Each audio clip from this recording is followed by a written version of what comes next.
What's going on, everybody? Herb Hill. Welcome back to the Keep It Real Network. So,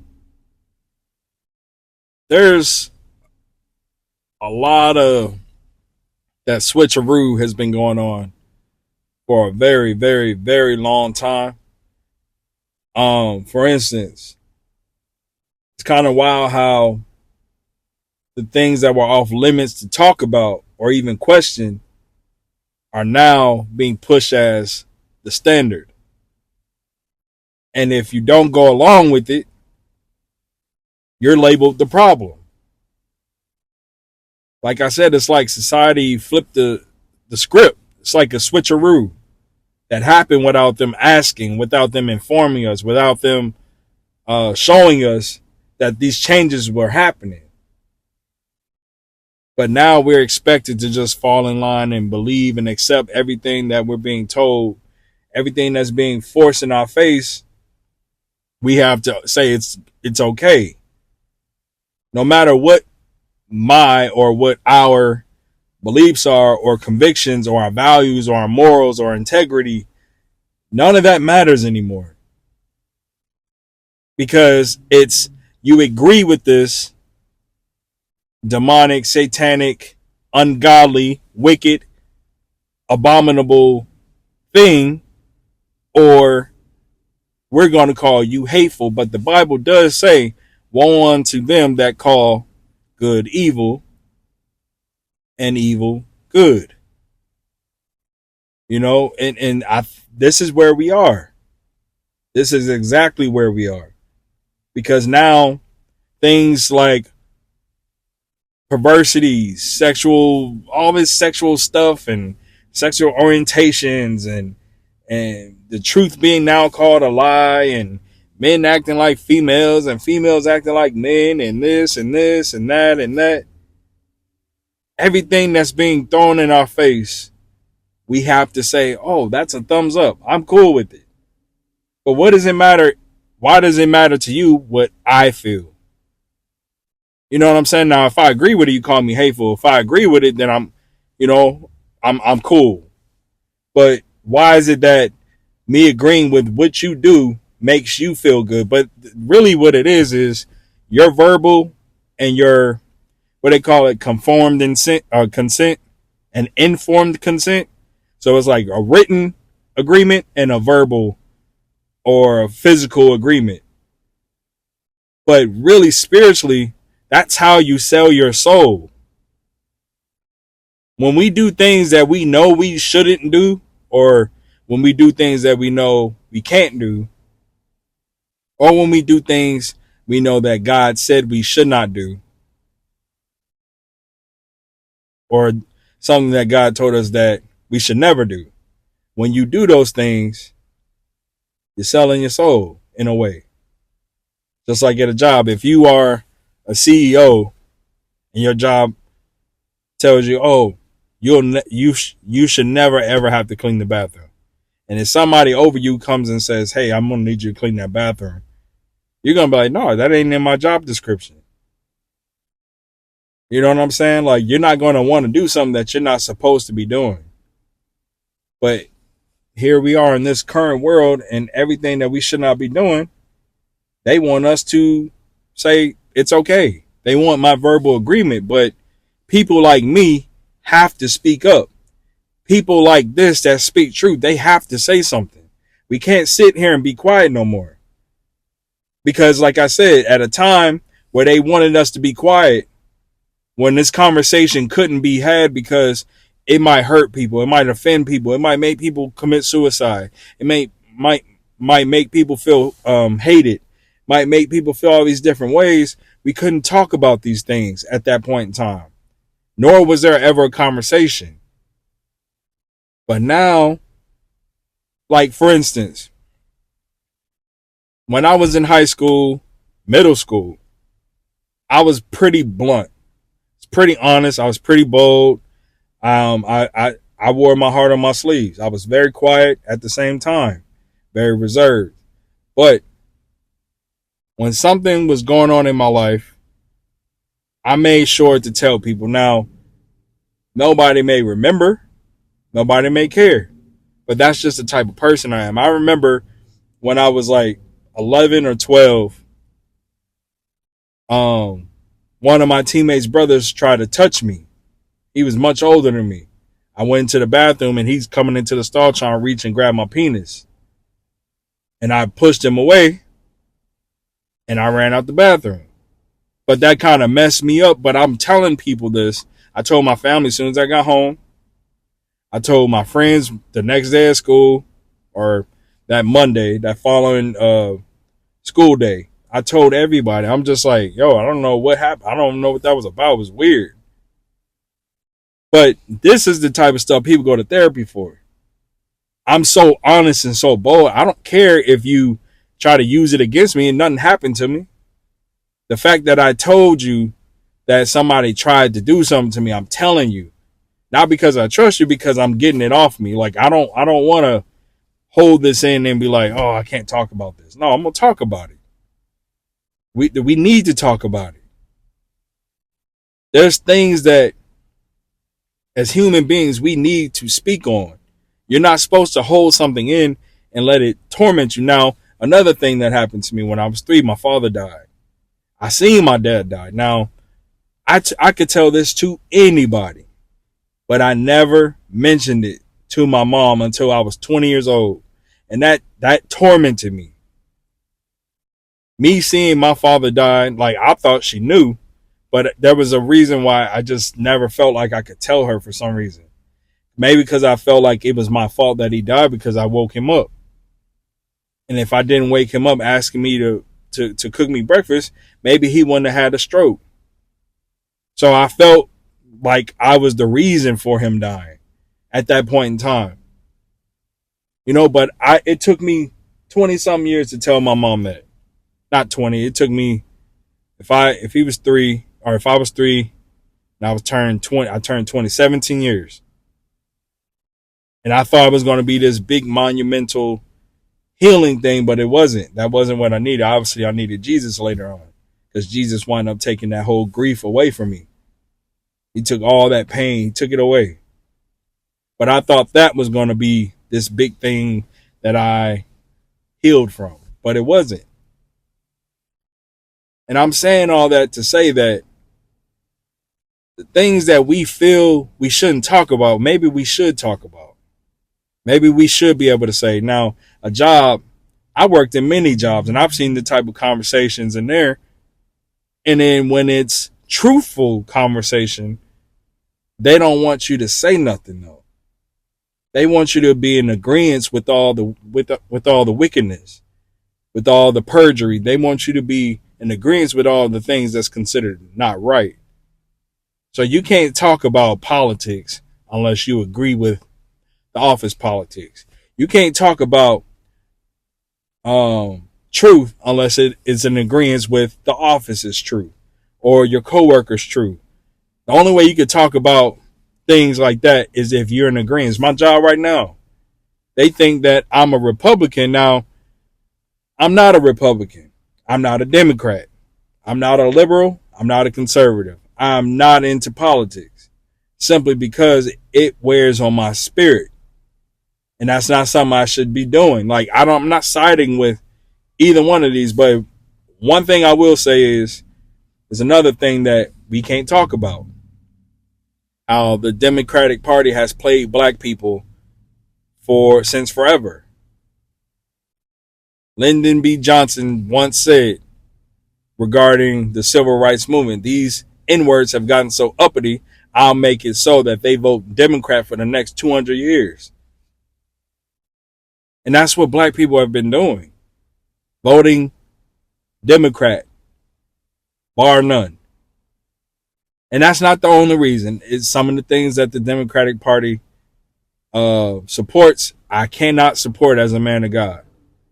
Now, does that mean I'm a Republican? No. But it means I will not be supporting a Democrat if they're supporting things that are abominations. And to each their own, you know, every single politician, whether you're a Republican or Democrat, they might support it individually on their own, but they can't say that if they're standing with, Some of them might not even care, but the point of it is we're in a place right now where the truth needs to be heard, and you cannot be of a lie. You cannot support a lie and talk truth, because that diminishes everything. My foundation is Jesus Christ. I cannot sit here and say, oh, homosexuality is okay. Now, I will say this. You do whatever you want to do in your bedroom. But when that comes out that bedroom, it's wrong. I don't want to see it. Don't want to know it. Don't want to hear it.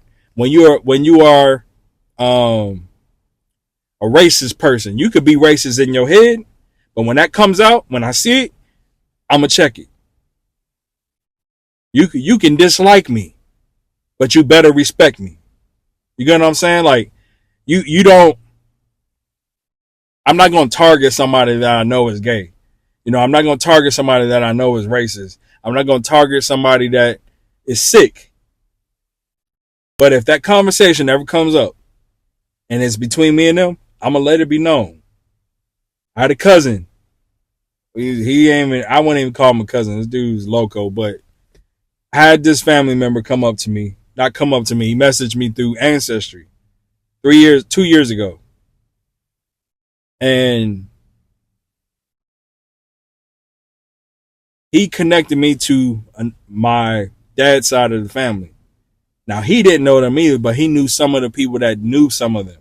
So he brought me to that person, and then I started making the connections. But he's this family member. He's a homosexual, and the things he said to me about me when he first saw my pictures irritated me spiritually, and I tried to not be rude and disrespectful, but he was attracted to me upon seeing my picture, saying, no, he's too fine to be my cousin. He can't be my cousin. He's too fine, whatever. That makes me mad because I'm a straight man. I don't play that. So when he told me that, I said, I don't know what possessed you to think that, but I definitely don't know what possessed you to say that to me. And I checked him and I told him, look, man, I don't agree with homosexuality. I'll never support it. I think it's wrong. And I think you need to seek Jesus Christ in truth. Meanwhile, he's singing in choir. These are the things I'm talking about. How can you, as a sinner, be in the church doing things, singing these godly songs, and not being conformed? How can you sit in the church praying, worshiping, probably not even doing that? You just singing in the choir, but you are not seeking Jesus Christ in truth, to the point where you still can be practicing an abomination, something that Jesus Christ said that he does not like. He did not make us to be that way. Yet, you in the choir. And there's many churches right now that allow that because they are too afraid to speak the truth. Now, I'm not saying to kick people out. I'm not saying to ban people because of their sexual desires. But the point of it is, there is no conviction. There is no condemning of the sin, not the sinner. The sinner is the one that's sinning, but the sin is bad, not the sinner, because Jesus Christ died for us, the sinner. We are born into sin, shaped in iniquity. We're born dead, spiritually dead, shaped in iniquity. Now, the act of that sin, whatever sin it is, he didn't die for. He died for you. He didn't die for you to do that. You get what I'm saying? So that we're made free in him. But you can't be in no church singing these songs, knowing that you out here doing this and that, and living foul, which that's what church is. It's a place of comfort. Oh, I'm going to go here and justify my sins, and I just want to feel good about myself. It ain't about feeling good about yourself, especially if you got conviction. If you got conviction and you're doing something wrong, then maybe you need to stop. You know what I'm saying? Like, I've done things and I've struggled with things. I've struggled with masturbation. I've struggled with lustful thoughts. I've struggled with a lot of things. You know what I'm saying? But the point of it is, after a certain point in time, you got to come out of it. You can't stay in this. You can't stay in your sin. But again, like I said, I'm saying all this to say that living in a time where what is right is called wrong, what is wrong is called right. And what is wrong is being celebrated as true. And for somebody that lives in the truth of the one true and living God, Jesus Christ, I see wrong. I see it's frustrating because that spirit of truth is like vibrating off of me when I see these things, because it's like I can't check everybody and I can't check everything, but I can say something even if nobody agrees with me. My wife used to tell me, like, why do you post on social media? Nobody likes your stuff. Nobody cares. I say, that might be true. Nobody likes it. Nobody cares. But I guarantee you, every time I post, somebody's seeing what I'm saying. And I had that confirmed by somebody that I know. They seen me in the store one day and they said, I appreciate you saying everything that you're saying. Even if it's one person, I got like 83 friends on Facebook. Even if it's one person, I'm doing my job. Even if it's one person, I'm doing my job. I don't care. I do not care. We got to tell the truth, because these lies that they kept quiet for so long, that they wanted to push on us. Oh, you can't talk about it. You can't talk about it. That's taboo. That's taboo. We're not supposed to talk about that. Hey, man, we're not supposed to talk about that at work. We're not supposed to talk about that in church. We're not supposed to talk about that at home. We're not supposed to talk in general now. According, even with the social distancing stuff we just went through. Hey, we're not supposed to talk about this. But you can force the vaccine on me, but I can't talk about the dangers of it.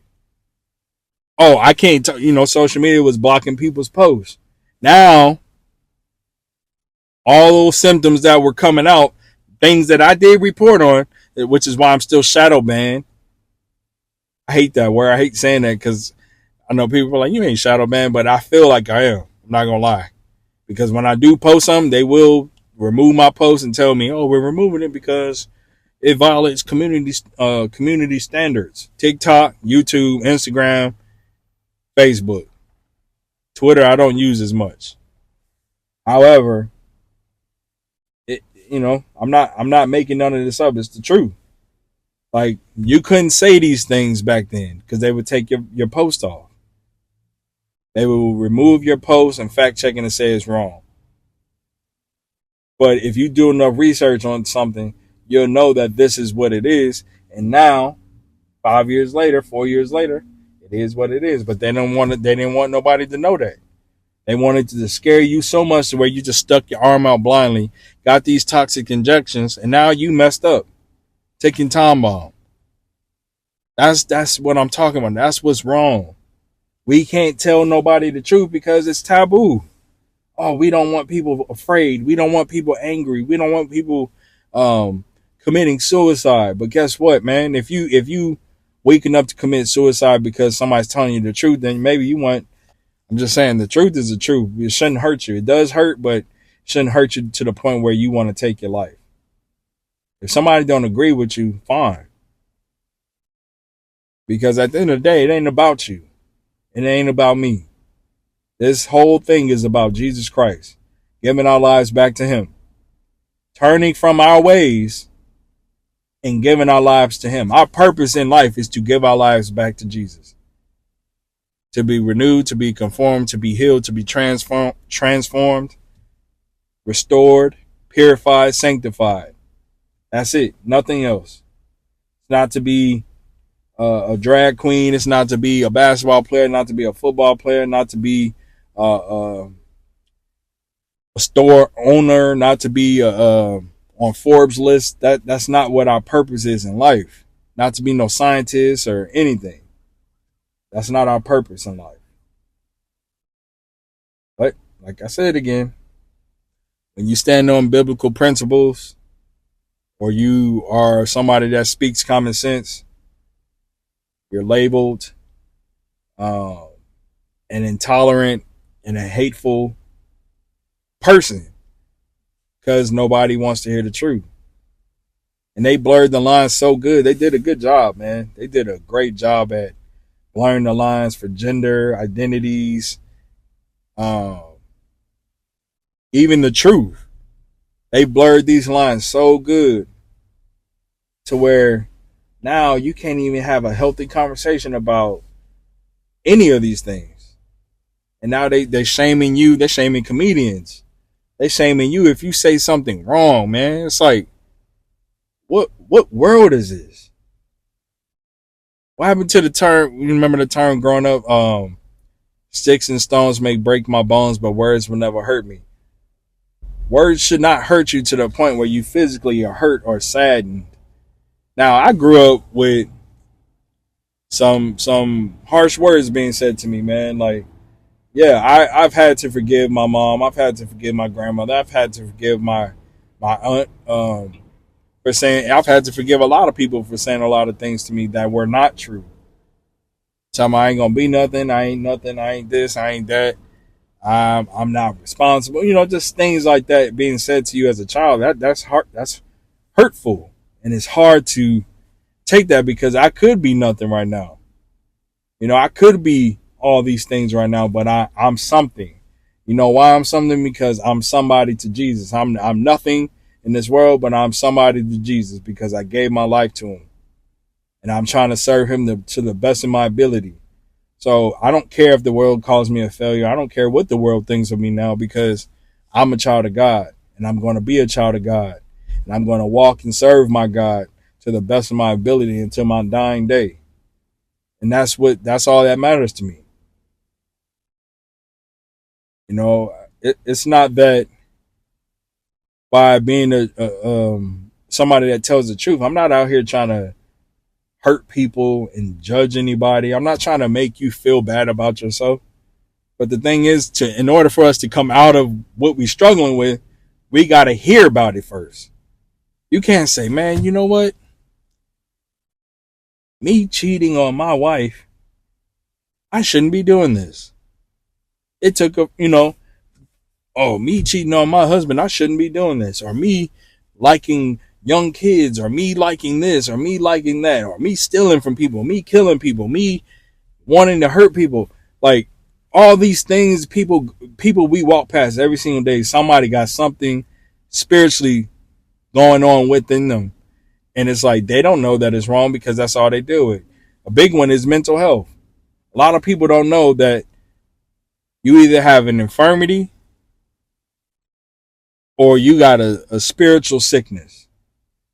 Well, which is an infirmity, but a spiritual sickness, anything we call mental disorders is spirits, demons. It causes those things. But that's another conversation for another day. But like I said, man, I can't tell people that because they're going to say, what do you mean I'm possessed? I didn't say that. I didn't say that. But when Jesus was walking this earth and he was healing people with leprosy, with blindness, with deafness, with people that were possessed with demonic spirits, people that was trying to kill themselves, cutting on themselves. When Jesus would cast demons out of these people and they didn't do those things no more, what do you think that is? It was the demon that was causing you to do that. It was the demons causing you to do those things, not you. It's the demon in you it's the demonic spirits inside of you that's causing you to reject Jesus right now. It's the demons inside of you right now that's making you be all these gender fluid things or whatever they call it. Like it's these demonic spirits in you that's making you try to detest Jesus Christ. That's making you doubt him. That's making you don't believe in him. That's making you want to serve other gods because those other gods don't condemn your sin. People want to serve other gods because they don't have to come out of their sin. People want to stay comfortable in their sinful ways. But you can't be of sin and be in the Lord Jesus Christ. You can't do both. That's perversity. That's perversion. That's perversion. You know what I'm saying? Like I said, I ain't here to judge nobody, man. I'm just trying to live and truth, trying to raise my family with values so that they don't fall victim to this culture, this worldly culture that we have right now, because it's don't say nothing but agree to everything. I can't do that. I can't. If you gave me all the money in the world, I would say take it back. If you just agree to this, we'll give you all the money in the world. I can't do it. I cannot do it. And I mean that. I don't care how hungry, how broke I am. I cannot accept the world as it is. And it's always been this way. I'm not supposed to. I just can't do it. I cannot do it, man. For the life of me, I can't. This is a very, very heavy time in life, especially for anybody that tries to walk in truth with Jesus Christ. It's hard. It's hard.